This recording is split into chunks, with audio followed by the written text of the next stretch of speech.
What's up, YouTube? This is Too Raw for TV. So, let me be honest. It was actually Kenny Smith that said this, but Stephen A. Smith agreed with it. And I don't like Stephen A. Smith, so I'm going to put his image up here. He co signed this. Now, it's not, I guess, a big deal, but it is to me. I just don't like, I understand they have to hype these players, they have to promote the game.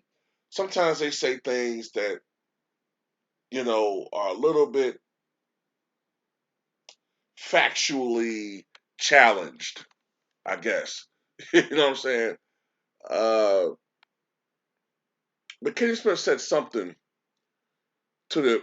He said that James Harden is the best lob passer in the NBA in the past decade. And Stephen A. Smith said, yeah, it's true. And he said that he's going to have basically said he's going to have a field day with Joel Embiid throwing lobs to him all day. And first of all, didn't we see a brother by the name of Chris Paul, whether you like him or not, play on a team that they nicknamed Lob City? Did we not see that?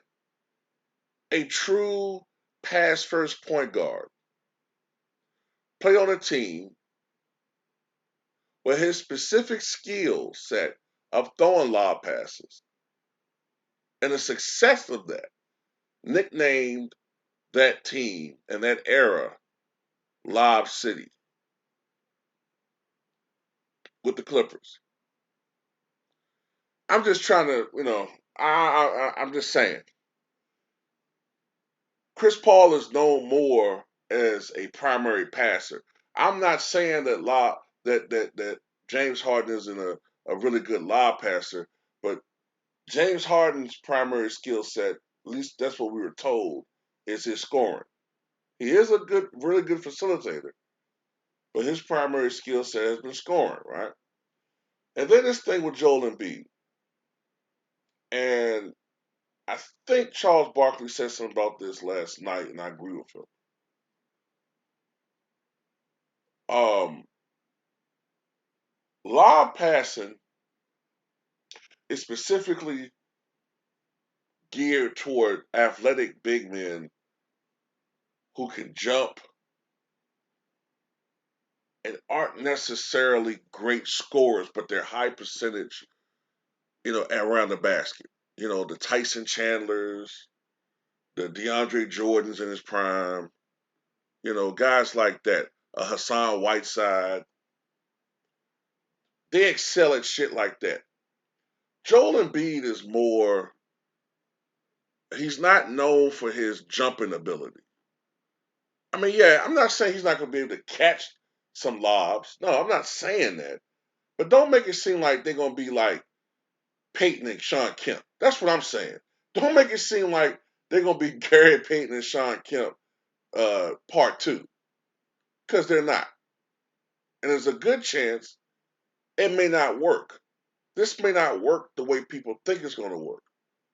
Because you got two high usage players trying to share the court at the same time. I'm trying to figure out something here. This is what I'm trying to figure out, ladies and gentlemen. We all had the common sense, all of us, when it was announced that Russell Westbrook got traded to the Lakers.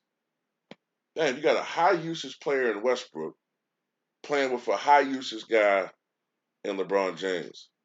I don't think this is going to work. So you got a really high usage player, James Harden, playing alongside the guy who I think has the highest usage rate right now in the NBA, Joel Embiid. It may not work. It might, but it's only one basketball. But anyway, Joel Embiid, more of a jump shooter, 3-point shooter. He's not a guy that's going to jump out the gym like Dwight Howard. So I don't get that with James Harden talking about how that skill set is going to just set the world on fire now. you know. But like I said, people got to say what they got to say. You know, what I don't understand for the life of me is why does Stephen A. Smith praise James Harden so much? I've speculated. I don't know exactly what's going on. The shit makes no sense whatsoever. Payroll, I don't know. I don't know, and I don't want to keep speculating. But anyway, that's all I got to say. Tell me what you guys think.